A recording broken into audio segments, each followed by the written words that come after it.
ये कहानी उस दिन की है जिसने मेरी जिंदगी तबाह कर दी थी, या यूँ कहो कि पिछले जन्म में तबाह कर दी थी। बोर्ड एग्जाम का वो पहला दिन मैंने एक लड़की की जान बचाई, पर बदले में मुझे क्या मिला? छेड़छाड़ का इल्जाम। जैसे ही मैं परीक्षा देकर बाहर निकला, इंटरनेट पर बवाल मच गया। वो लड़की वीडियो में फूट फूट कर रो रही थी, कह रही थी कि मैंने मदद के बहाने उसका फायदा उठाया। वो बोली, कोई भी लड़की अपनी इज्जत दाव पर लगाकर किसी को झूठा नहीं फंसाएगी। बस उसकी इस एक बात ने मुझे पूरी दुनिया की नजरों में मुजरिम बना दिया। मैंने अपना सारा दुख पी लिया और मेहनत से 666 नंबर लाए। मुझे लगा कि बड़े न्यूज चैनल मेरा इंटरव्यू लेंगे और मेरी सच्चाई सबको पता चलेगी, पर इंसाफ की जगह मुझे क्या मिली? अपने माँ बाप की मौत की खबर। कुछ सिरफिरे लोगों ने उन पर गाड़ी चढ़ा दी थी, पर किस्मत ने पलटी मारी और मुझे दोबारा जीने का मौका मिला। मैं फिर से उसी सुबह में पहुँच गया, हाथ में एडमिट कार्ड और सामने वही रास्ता। पिछले जन्म में मेरा सेंटर दूर था, इसलिए मैं 2.5 घंटे पहले ही घर से निकल गया था। मैं बस स्टैंड पर खड़ा एग्जाम स्पेशल बस का इंतजार कर रहा था। तभी बगल में खड़ी एक लड़की, वही जेंग्यू, अपना सीना पकड़कर अचानक जमीन पर गिर पड़ी। मेरी माँ नर्स है, उन्होंने मुझे CPR सिखाया था। मैंने बिना सोचे समझे उसकी जान बचाई, एम्बुलेंस का इंतजार किया और फिर भागते भागते सेंटर पहुँचा। पर जब एग्जाम देकर बाहर निकला और फोन चालू किया तो पैरों तले जमीन खिसक गई। जेंग्यू ने अस्पताल के बिस्तर से रोते हुए वीडियो डाल दिया था कि मैंने उसके बेहोशी का फायदा उठाया। वो पुराना बस स्टैंड था, कोई CCTV नहीं था, कोई गवाह नहीं था। सबने मुझे गालियां दी। मेरी माँ को अस्पताल में बेइज्जत किया गया। पापा की छोटी सी हॉटपॉट की दुकान तोड़ फोड़ दी गई। मुझे लगा कि अच्छे नंबर लाऊंगा तो शायद दुनिया मेरी बात सुने। पर जिस दिन मेरा रिजल्ट आया, उसी दिन जेंग्यू ने अस्पताल की छत से कूदकर जान दे दी। उसके घर वाले हमारे घर के बाहर 20 लाख के मुआवजे का बैनर लेकर बैठ गए। मेरे पापा जब सामान लेने निकले तो कुछ न्यूज वालों के चक्कर में उनकी गाड़ी का एक्सीडेंट हो गया और वो दोनों मुझे अकेला छोड़ गए। मैं बदहवास होकर घर पहुंचा तो सीढ़ियों पर तेल गिरा था। मेरा पैर फिसला और सिर सीधे कंक्रीट पर जा लगा। मरते मरते मैंने देखा कि सामने वाली पड़ोसी की बेटी मौली हाथ में तेल की कुप्पी लिए मुझे नफरत से देख रही थी। और अब मैं फिर से उसी सड़क पर हूँ। बस स्टैंड यहाँ से सिर्फ 50 मीटर दूर है। मोड़ मुड़ते ही मुझे जेंग्यू की परछाई दिख रही है, पर इस बार मैं उस तरफ देखूंगा भी नहीं। मैंने अपने कदम रोक लिए। दीवार के पीछे से झांक रहे एक छोटे से फूल को मैंने बड़े प्यार से तोड़ा और अपनी शर्ट के बटन में फंसा लिया। फिर बैग से ईयरफोन निकाले और इंग्लिश की ऐप चलाकर जोर जोर से वर्ड्स रटने लगा। ये सब फालतू लग रहा होगा ना, पर यही छोटी चीजें आज मेरी जान बचाएंगी। सड़क पर एक कंकड़ पड़ा था। मैं उसे फुटबॉल की तरह किक मारते हुए चलने लगा। कंकड़ एक खंभे से टकराकर नाली में जा गिरा। जेंग्यू बस आधे मीटर की दूरी पर थी। वो शराबियों की तरह लड़खड़ा रही थी, पर मैं तो पत्थर के पीछे नाली में कूद गया। झाड़ियों से मेरी आंखों पर खरोंच आई तो मैंने चश्मा उतारकर बैग में रख लिया। नाली सूखी थी। मैंने अपनी आस्तीनें ऊपर चढ़ाई और पत्थरों को साइज के हिसाब से सजाने लगा। धूप में वो पत्थर हीरे जैसे चमक रहे थे। मैंने बड़े चाव से उनकी फोटो खींची और स्टेटस डाल दिया। पिछले जन्म में इस वक्त मैं उसकी छाती दबाकर उसकी जान बचा रहा था और आज मैं यहाँ पत्थरों से खेल रहा हूँ। मैंने एक दिल के आकार का पत्थर उठाया, उसे टिश्यू पेपर से रगड़ रगड़ कर साफ किया और सूरज की रोशनी में ऊपर उठाकर जोर से चिल्लाया, हार्ट। मैं तो गाने भी गाने लगा। बिना चश्मे के मुझे सब धुंधला दिख रहा था, बस हरियाली नजर आ रही थी। तभी मोगरे के फूलों की खुशबू आई। लोहे की जाली के पीछे एक दादाजी पौधों को पानी दे रहे थे। उनके घर की छत पर लगा कैमरा सीधे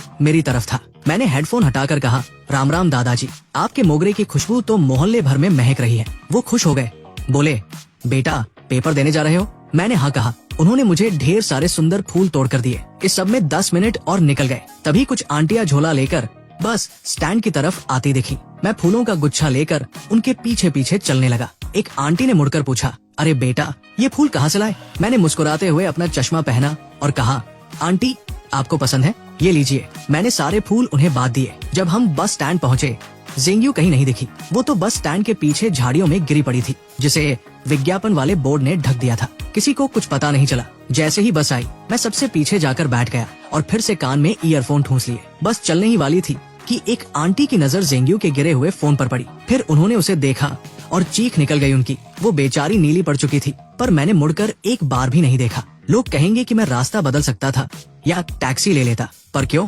मैं उसे वही तड़पते देखना चाहता था जहाँ से उसने मुझे बर्बाद किया था। उसे लगने दो कि शायद कोई देवदूत आएगा और उसे बचा लेगा। पछतावा बुरे लोगों को करना चाहिए, मुझे नहीं। एग्जाम सेंटर पर मैं पूरे 20 मिनट पहले पहुंचा। कोई हड़बड़ी नहीं, कोई डर नहीं। पेपर एकदम झक्कास गया। घर आकर खाना खाया और चैन की नींद सोया। सोकर उठा तो फोन देखा। अभी तक न्यूज में कुछ नहीं आया था। पापा और मम्मी घर पर ही थे। मम्मी ने ठंडे पानी से मेरा मुंह पोंछा और बोली, बेटा सुना है आज सुबह बस स्टैंड पर किसी स्टूडेंट को हार्ट अटैक आ गया था, हमारे ही अस्पताल में भर्ती है। वो उसे हमारे ही अस्पताल के आईसीयू में भर्ती किया गया है, पता नहीं बचेगा या नहीं। पापा बोले, हाँ मैंने भी सुना, बड़ा अफसोस हुआ, इतनी कम उम्र और ऊपर से आज एग्जाम का दिन था। पर बेटे तुम ये सब मत सुनो, फालतू में डर जाओगे। मेरे मम्मी पापा कितने भोले और नेक दिल हैं। वो अब भी उस लड़की के लिए हमदर्दी जता रहे हैं कि बेचारा एग्जाम नहीं दे पाया। उन्हें क्या पता कि पिछली जिंदगी में इसी लड़की की वजह से हमारा पूरा परिवार खत्म हो गया था। पिछली बार उसने मुझ पर इल्जाम लगाया था कि मैंने उसे गलत तरीके से छुआ और मेरी मदद को बदतमीजी का नाम दिया था। शायद उसे अब ये आईसीयू वाला नतीजा ज्यादा पसंद आ रहा होगा। दोपहर के पेपर के लिए मेरा बस से जाने का बिल्कुल मन नहीं था। मैंने पापा से कहा, पापा आज आप अपनी स्कूटी से छोड़ दो ना, अपनों को एक बार खोने का गम क्या होता है ये मैं अच्छे से जानता था, इसलिए अब मैं उनके साथ बिताए हर पल को मुट्ठी में कैद कर लेना चाहता था। पापा ने स्कूटी के पीछे वाला सामान ढोने वाला करियर हटाया, सीट को कपड़े से रगड़ कर चमकाया और हंसते हुए बोले, अरे तू तो बाप से भी लंबा हो गया है, पैर कहाँ रखेगा। मेरी हाइट 6 फुट 3 इंच थी और पापा बेचारे मुश्किल से 5 फुट 6 इंच के। मैंने पीछे बैठते हुए उनके कंधों पर हाथ रखा। पापा एग्जाम खत्म होते ही हम सब दादा दादी के पास गांव चलेंगे, ठीक है। पापा ने धीरे से एक्सीलरेटर घुमाया। अभी कैसे जा सकते हैं, तेरी कॉलेज की पढ़ाई है, फिर तेरे लिए घर खरीदने के लिए पैसे भी तो जोड़ने हैं। मैंने अपना सिर उनके चौड़े कंधे पर टिका दिया। पैसे तो कभी भी कमा लेंगे पापा, पर ये छुट्टियां फिर नहीं आएंगी। 3 साल हो गए हम सब साथ में गाँव नहीं गए। पढ़ाई के चक्कर में हम हमेशा अलग अलग ही गाँव जाते थे। पापा थोड़े हिचकिचाए तो मैंने अपना आखिरी हथियार निकाला, उन्हें हिलाने लगा बचपन की तरह। 18 साल का इतना लंबा लड़का जब छोटे बच्चे की तरह जिद करे तो बाप पिघल ही जाता है। अरे ओए सीधा बैठ, गिराएगा क्या। पापा खिलखिला कर हंसे। ठीक है भाई, कल का माल उतर गया है, बस एक दिन और दुकान खोलूंगा, फिर परसों सीधे गाँव, वही तेरा रिजल्ट देखेंगे, दादा दादी भी खुश हो जाएंगे। एग्जाम सेंटर पहुंचकर जब मैंने पीछे मुड़कर देखा, पापा अपनी स्कूटी थामे बड़े प्यार से मुझे देख रहे थे। मेरी आंखें भर आई। मैंने मुक्का दिखाकर उन्हें ऑल द बेस्ट कहा और अंदर चला गया। पेपर एकदम जबरदस्त हुआ। आखिर मैं अपने स्कूल का टॉपर जो था। अगर ज़ेंग्यू वाला कांड न होता तो मेरा भविष्य कितना सुनहरा होता। शाम को पापा फिर लेने आए। हांग थका तो नहीं, भूख लगी है, पानी पिए जा। उन्होंने थर्मस से पानी पिलाया। मैंने अंगड़ाई ली और कहा, पापा बस अब सोना है। पिछले जन्म में उस हादसे के बाद मैं एक रात चैन से नहीं सोया था। आज तो नींद जैसे आंखों पर चढ़ी जा रही थी। घर पहुंचा, मम्मी नाइट शिफ्ट पर थी। पापा खाना बनाने लगे और मैं नहाकर कमरे में आ गया। इंटरनेट पर अभी भी सन्नाटा था। ज़ेंग्यू की हालत बहुत खराब थी, पर मुझे पता था कि उसके घर वाले कितनी बड़ी आफत है। असली ड्रामा तो अब शुरू होगा। वैसे ज़ेंग्यू मेरी जूनियर हाई स्कूल की क्लासमेट थी, पर मुझे उसका चेहरा तक याद नहीं था।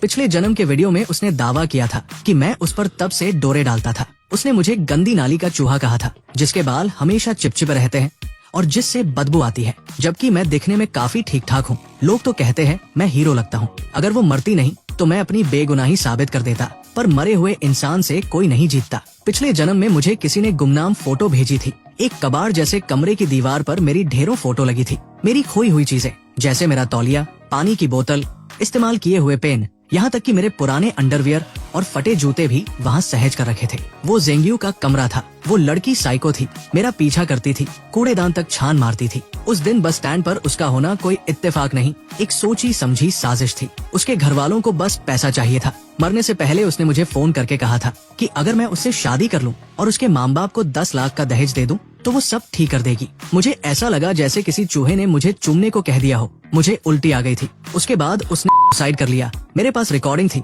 पर दुनिया ने कहा मरने वाला झूठ नहीं बोलता। पर एक सवाल अभी भी था, उसे कैसे पता था कि मैं उसी बस स्टैंड पर आऊंगा। तभी मुझे याद आया, मरते वक्त मैंने अपनी पड़ोसी मौली को देखा था। मौली और मैं साथ ही पढ़ते थे, पर हमारे घरों में कभी बातचीत नहीं होती थी। उसके माँ बाप टीचर थे और बड़े सख्त थे। उसकी जिंदगी का एक एक मिनट उनके हिसाब से चलता था। अक्सर हमारे कमरे की दीवार के पीछे से उनके चिल्लाने की आवाज आती थी, गधी है तू, उस पड़ोस के चाट बेचने वाले के लड़के से कुछ सीख। मेरे पापा ने पहले चाट का ठेला लगाया था, फिर मेहनत से दुकान खोली। वो लोग हमें नीचा समझते थे, पर मैं पढ़ाई में हमेशा नंबर 1 आता था, जिससे मौली को मुझसे नफरत होने लगी थी। अगले दिन के पेपर के बाद मैंने दोस्तों के साथ पार्टी का बहाना बनाया और गुपचुप 3 छोटे हिडन कैमरे खरीद लाया। मुझे अपनी ताकत पर भरोसा था, पर इन लोगों की चालबाजियों से बचने के लिए सबूत जरूरी थे। एक कैमरा मैंने घर के पुराने लोहे के दरवाजे के पीछे शुभ लाभ के स्टिकर के नीचे छिपा दिया, दूसरा घर के अंदर और तीसरा अपने कमरे की खिड़की के पर्दे के ऊपर, जहाँ से मौली के कमरे का 2/3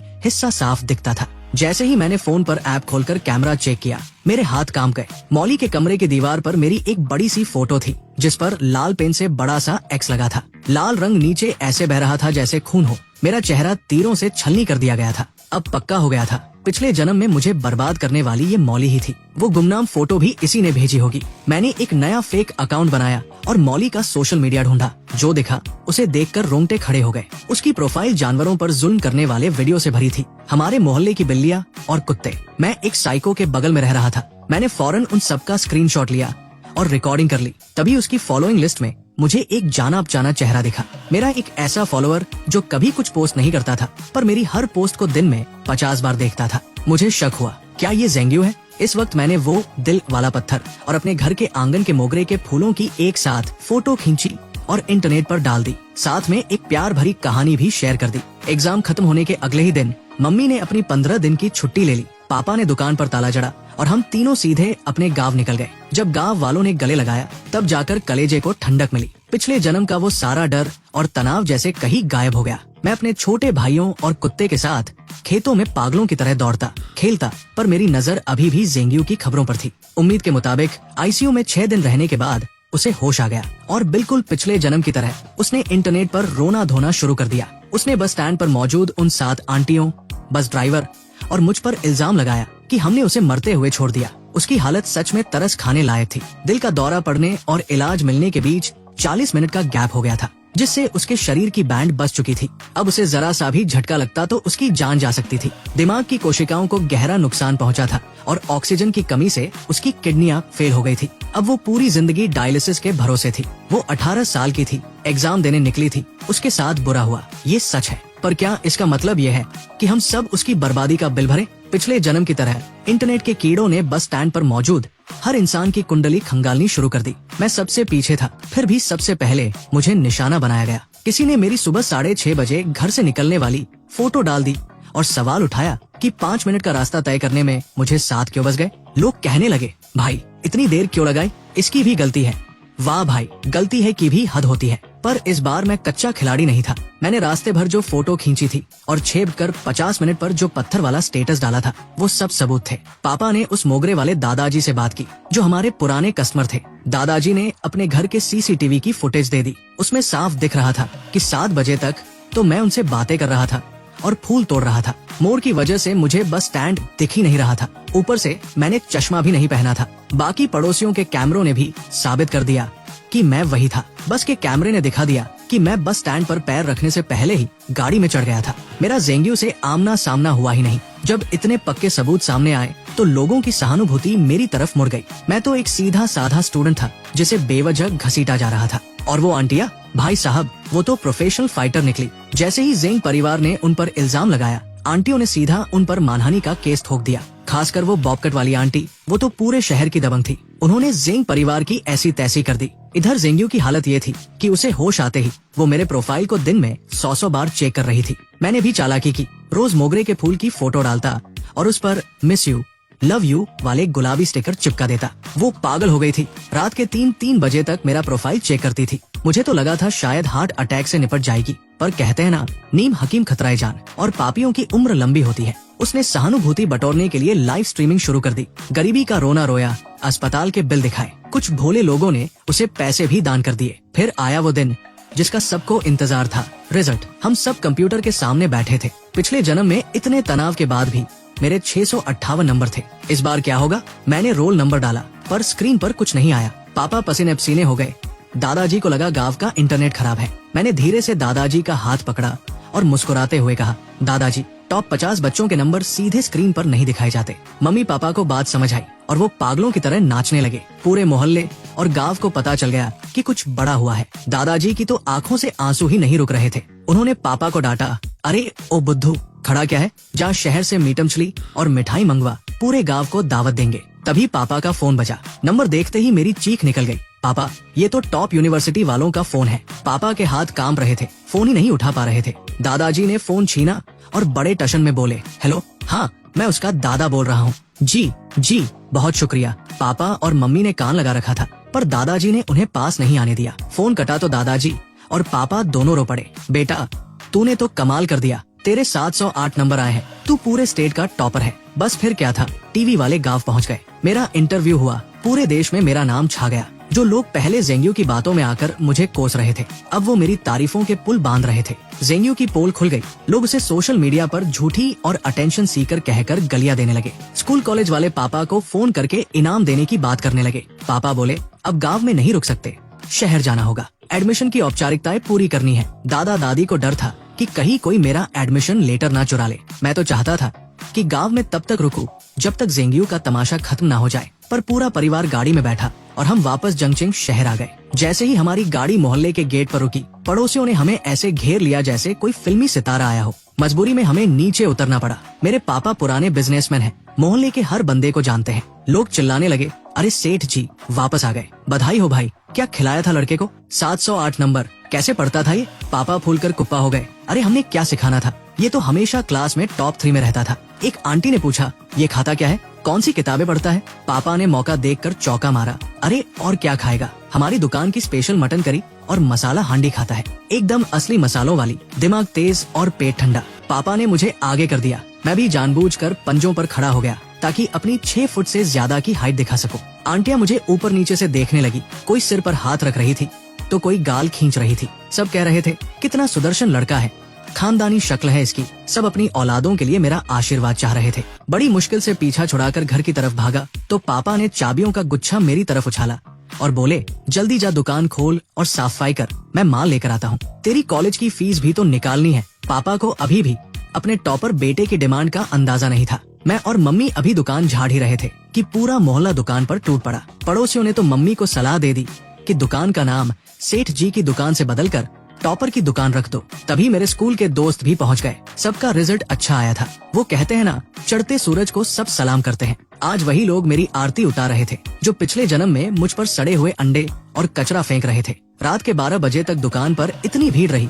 कि सारा सामान खत्म हो गया। पूरे बाजार की रौनक लौट आई थी। नुक्कड़ वाली फूल वाली आंटी ने हमें एक बड़ा सा बुके दिया, सूरजमुखी, गुलाब और मोगरा। हम तीनों हाथ में हाथ डाले घर की तरफ चल दिए। मम्मी पापा आगे चल रहे थे और मैं गुलाब के फूलों के पीछे छिपकर एक सेल्फी ले रहा था। जैसे ही हम घर के दरवाजे पर पहुँचे, सामने वाला दरवाजा खुला। मौली के मम्मी पापा बाहर निकले। उनके चेहरे पर एक बनावटी और चापलूसी भरी मुस्कान थी। अरे सेठ जी, बड़ी देर कर दी आज। पापा ने मुस्कुराकर जवाब दिया, हाँ भाई, आज धंधा जरा चोखा था। बस इतनी सी बात हुई और हम अपने अपने घर में घुस गए। मैं सीधा नहाने गया और कमरे में आते ही फोन चेक किया। वही हुआ जिसका मुझे इंतजार था। जेंग्यू मेरा प्रोफाइल देख रही थी। मेरा अकाउंट असली नाम से था और कई दोस्तों ने उस पर कमेंट किया था कि भाई क्या चक्कर है, प्यार व्यार हो गया क्या? मैंने किसी को मना नहीं किया। तभी मैंने अपने कमरे के कैमरे की लाइव फीड देखी और मेरी चीख निकल गई। मम्मी भागती हुई आई। क्या हुआ बेटा? स्क्रीन पर दिख रहा था कि मौली दीवार से कान लगाकर हमारी बातें सुन रही थी। मैंने झट से फोन तकिए के नीचे छिपाया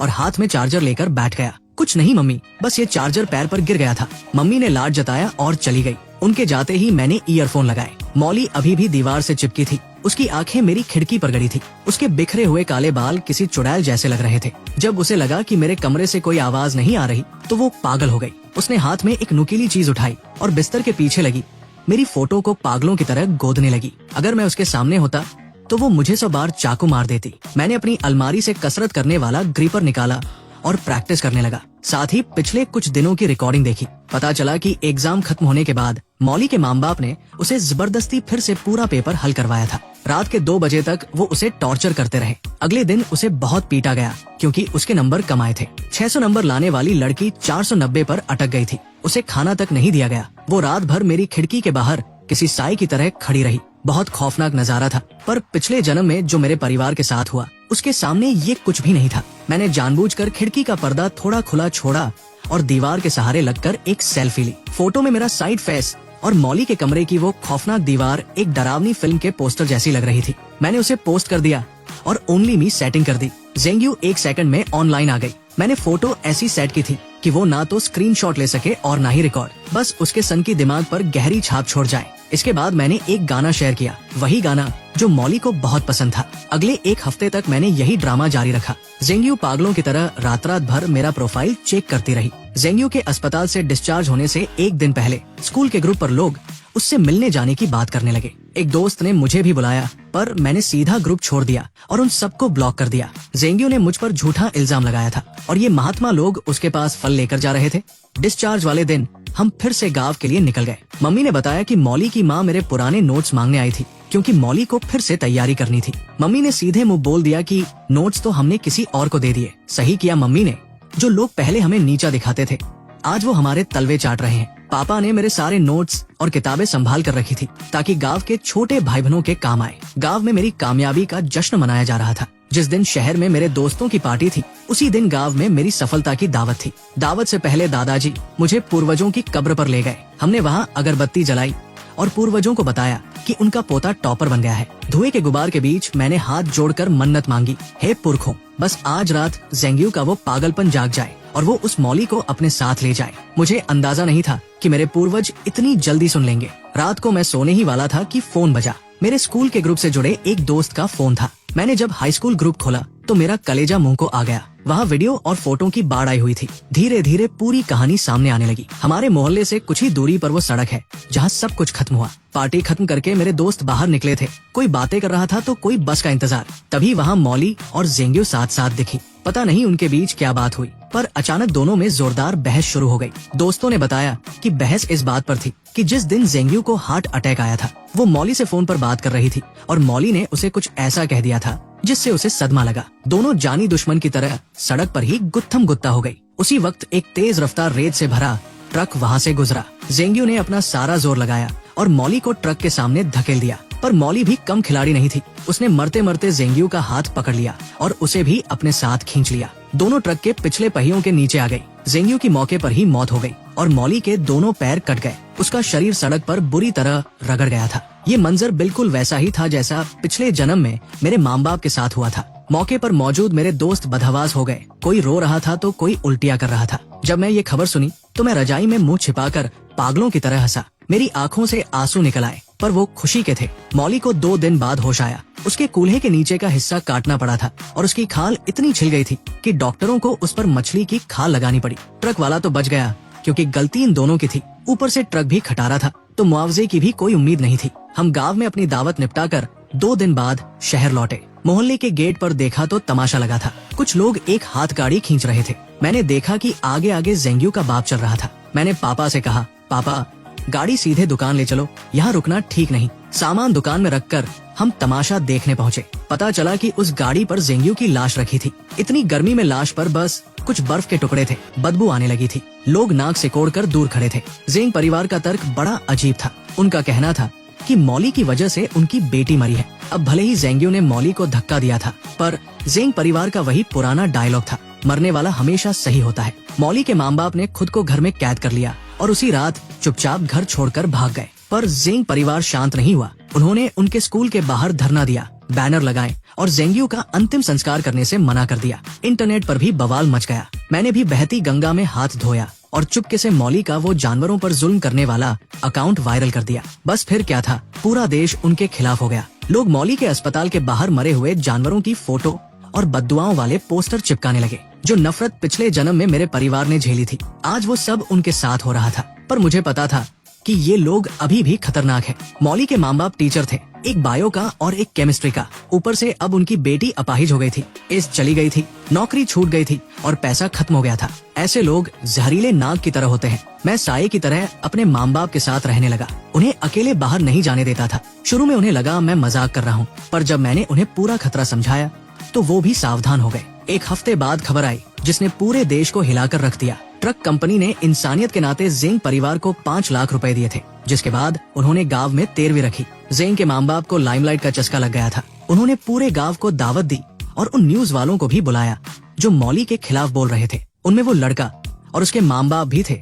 जिन्होंने पिछले जन्म में मेरे माता पिता का एक्सीडेंट किया था। वो सब वहाँ मौली के खिलाफ जहर उगलने पहुँचे थे। सैकड़ों लोग लाइव वीडियो बना रहे थे। वो मातम नहीं, कोई सर्कस जैसा लग रहा था। और जैसे ही खाना शुरू हुआ सब के सब तड़पने लगे। वो सब लाइव कैमरे पर हो रहा था। लाखों लोग देख रहे थे और वहाँ लोग मर रहे थे। पता चला कि कातिल मौली के माँ बाप ही थे। पिछले दिन ही मौली ने अपनी हालत से तंग आकर अपनी जान दे दी थी। उसके गम और गुस्से में उसके माँ बाप पागल हो गए। उन्होंने जेंग परिवार की दावत के खाने में जहर मिला दिया था और सबको मारने के बाद खुद भी आग लगाकर मर गए। जब ये खबर टीवी पर आई तब जाकर मैंने चैन की सांस ली। पिछले जन्म के सारे गुनहगार खुद ही जलकर खाक हो गए थे। आज मैं अपने माता पिता के आशीर्वाद और अपनों की उम्मीदों को लेकर एक नए सफर पर निकल रहा हूँ। अब मेरा भविष्य उज्जवल है और मेरे पीछे कोई साया नहीं। और यही हमारी स्टोरी खत्म होती है।